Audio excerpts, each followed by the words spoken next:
As we begin a new month, I just want to speak a few words to your life, into your life.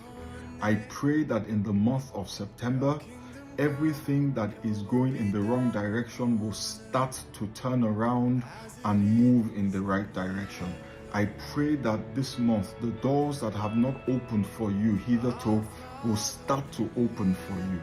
I pray that this month the Lord will bring to completion everything that He has started and bring you into the place of fulfillment in the name of Jesus. In the month of September, I pray that you will start to see a restoration of everything that the enemy has taken from you. It is written that upon Mount Zion there shall be holiness and deliverance, and the children of God will start to possess their possessions. I pray that this month you will possess all that the Lord has ordained for you in the name of Jesus. Have a fantastic month.